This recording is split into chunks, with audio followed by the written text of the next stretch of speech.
Well, I am outside now in what is going to be the Meridian Village. And you can see they're still hard at work. They're having a grand ribbon cutting tomorrow, but they still have lots of work to do. And oh my goodness, I'm going to take you on this tour with me. Well, we're out here. It's a little bit toasty, but pleasant. Not anything like it was the last couple of weeks.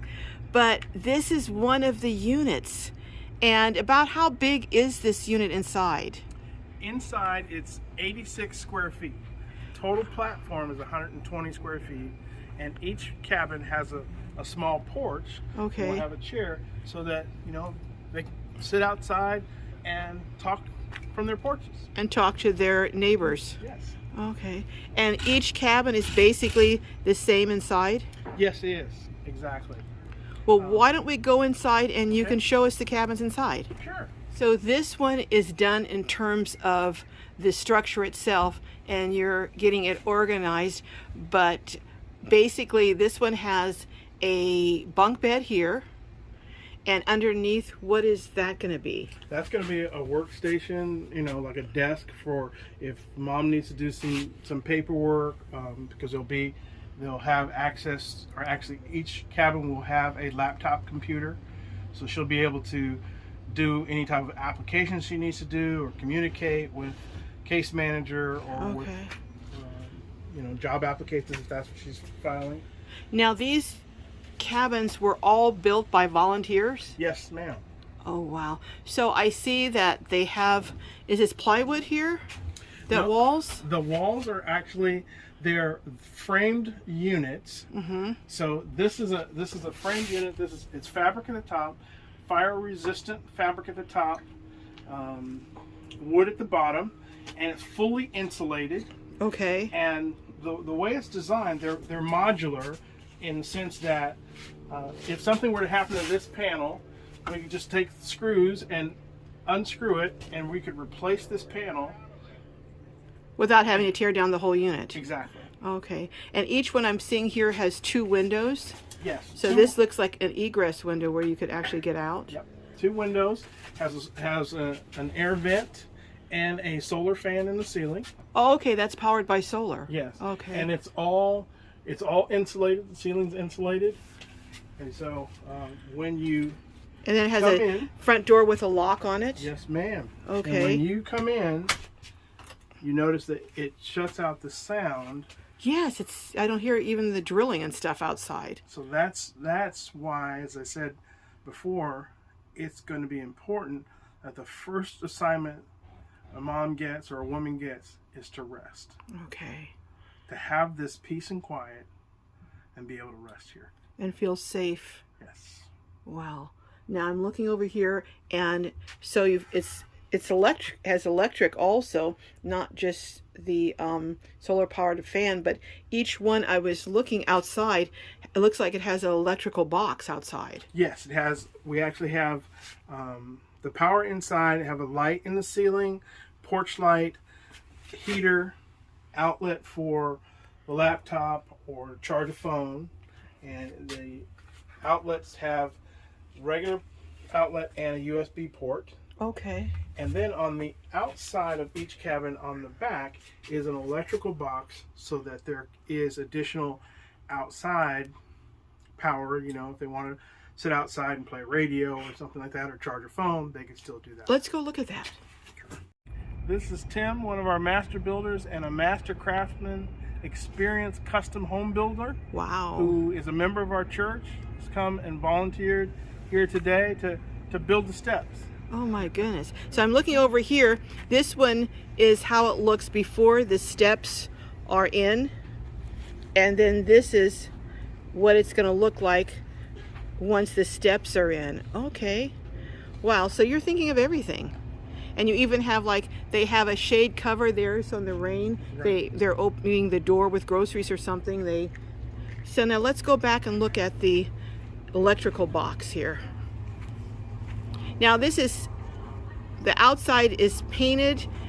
It looks like this is not stucco. So what's the outside? The outside is actually a particle board that has been painted, and it's actually a specific type of board that can be used as an exterior board. Oh, okay. So it's treated for that. And then I'm looking, and these are actually are these kind of blocks or something? Yes, they're on because they're part of the building code is they're not to be on a permanent foundation. So they are all on blocks that have been leveled with treated wood. Okay. And then there's a plastic underneath with gravel to keep weeds from coming through. So you were telling me you could basically come in with a fork truck, pick these up, and move them if need be. If need be. Wow. Yep. Okay, let's go look at the electrical system back here.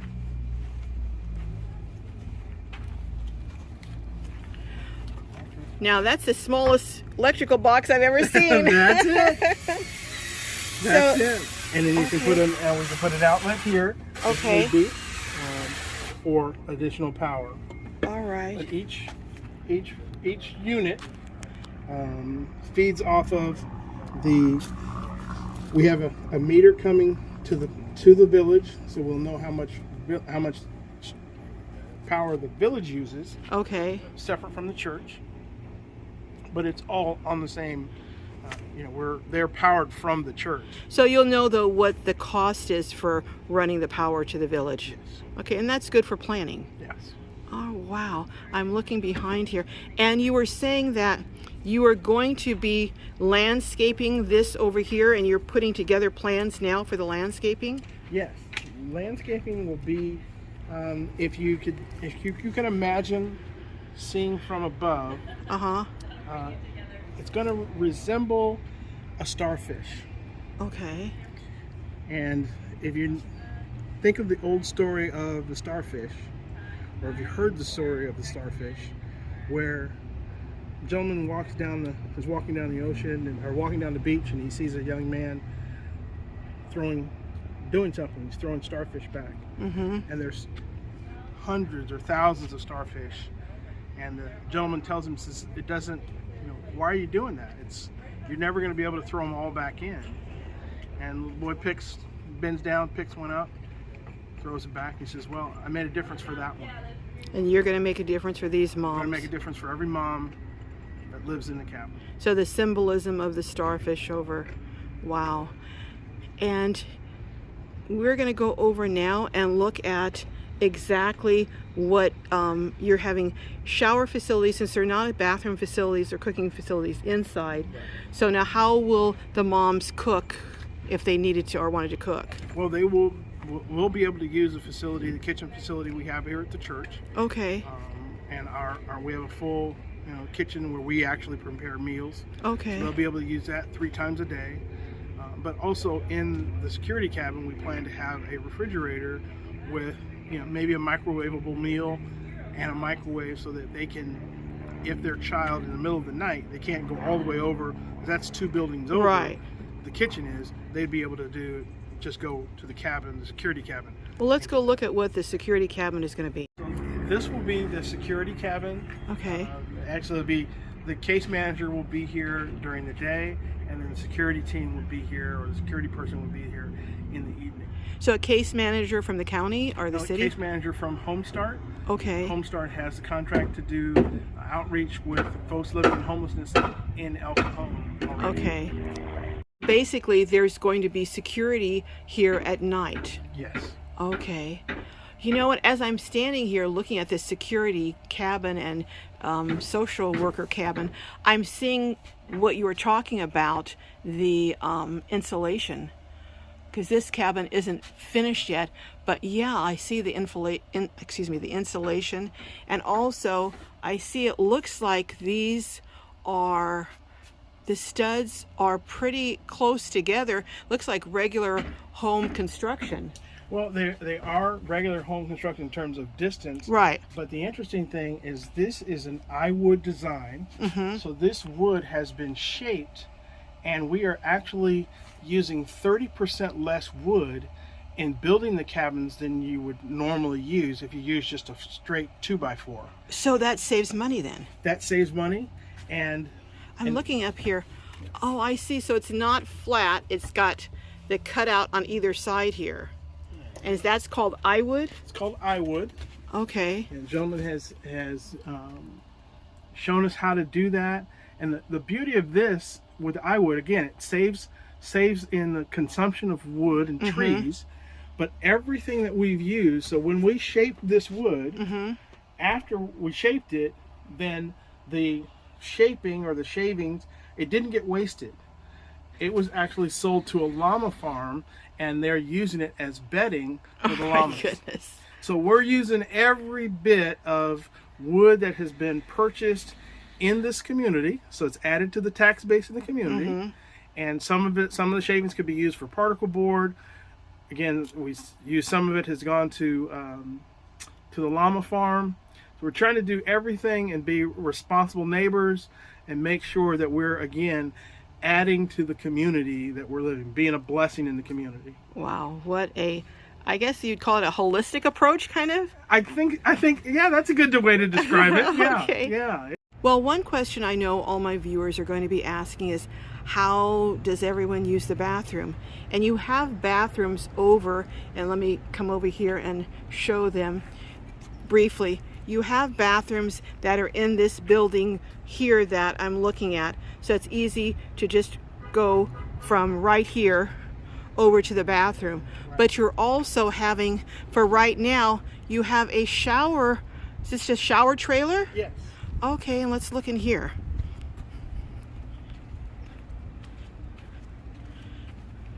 Oh wow, so you have a fully functional shower here.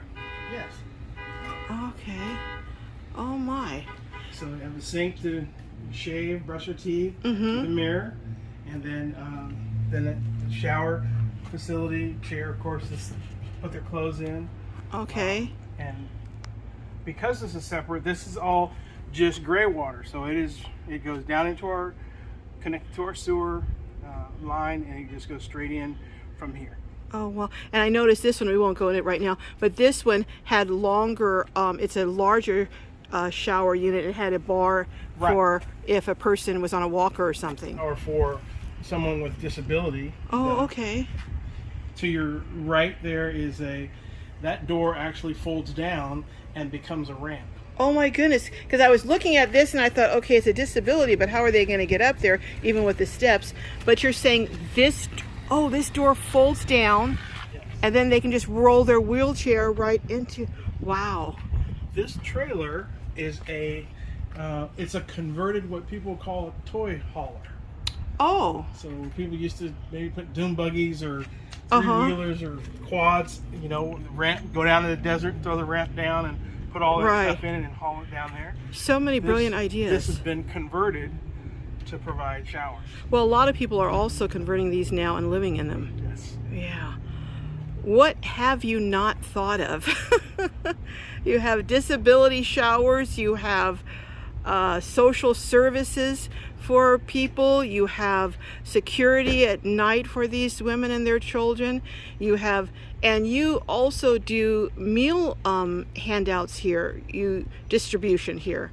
We do food distribution every Thursday. We give a box of groceries to folks because we partner with Feeding San Diego and the San Diego Food Bank. Okay. And we have the van that we receive from Feeding San Diego. We do food rescue. So we pick up from grocery stores. So most people who will come through today, get a box of groceries, will get a dozen eggs, they'll get milk, they'll get other dairy products, frozen foods, and then they'll get fresh vegetables. And you were doing this even before the Meridian Village. Yes. All right, you're just so involved in so many aspects of helping people in this community. Let me ask you something, because you're going to have a wish list, because we were talking about you're looking at possibly putting air conditioners in each of the units, and of course you're going to be doing the landscaping and building like a kind of a communal area for everyone to gather.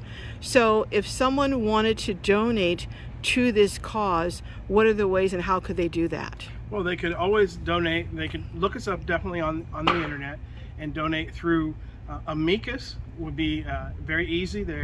We have PayPal, Venmo, and you can go directly to the amikas.org website.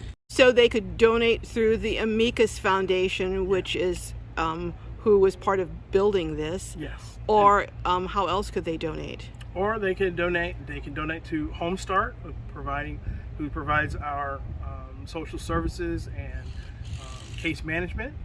Okay. Or they can donate to Meridian Baptist Church, and they can find us simply at meridianbaptist.com. And if they designate that it's for Meridian Village, those funds have to go to Meridian Village. Yes, and I would ask that people would designate those funds. Okay, well, I will include all of that in the description, and I'm going to be coming tomorrow to your ribbon cutting. I'm so excited. But thank you, and we're going to come back, or I'm going to come back and hopefully corral you for a few moments when this is all complete, the landscaping is in. And one thing I wanted you to share before I leave, you were telling me about how the process with the city came about, because you were doing this in partnership, kind of, when I say partnership, with the blessings of the city of El Cajon, which really has been just a leader, yes. A leader in the county, yes. A leader in the state, really, in doing something like this. So tell me about how the leadership of El Cajon stepped up and approved this. Well, when we started, we were trying to build, and it was suggested to me that we just go ahead and build, but we really wanted to do it the right way. Mm-hmm. And so we approached city council. City council subsequently assigned staff to do the research of what needed to be done to fall within the building codes and the proper codes, and do the proper administrative things to allow a village like this. So they sent it to the planning commission. Planning commission reviewed it, came up with some guidelines for us, and they also selected properties around the city of El Cajon that were similar, and they ended up being similar to ours, off of a main street, be able to be secure, have minimal effect on the neighbors. And so they created a list of properties and then created an administrative zoning permit. So we were able to get that done, and we subsequently have had great cooperation from the city, from the building department, signing off as we've gone through the different stages of inspection. So you're on the original list of 12 properties that they said would meet the criteria. Yours was one that met the criteria. Yes, we did. That's totally a God thing. Absolutely. God has been involved. He's really just guided us, and I really do think, I consider El Cajon a partner in this. Yes. Because without the guidance of city officials and the blessing of the city officials, from the city council, planning department, all of them, they have all stepped up and really helped us. City manager, all inclusive. Well, you know what? Cities in California, you need to look at El Cajon, call them, find out what they did, and watch their leadership and their concern and care for the homeless, especially women with children. And this is a model, I think, that should be followed across the country. Amen. And you're part of this process. Thank you so much, Pastor Slade, and we will see you again. Okay.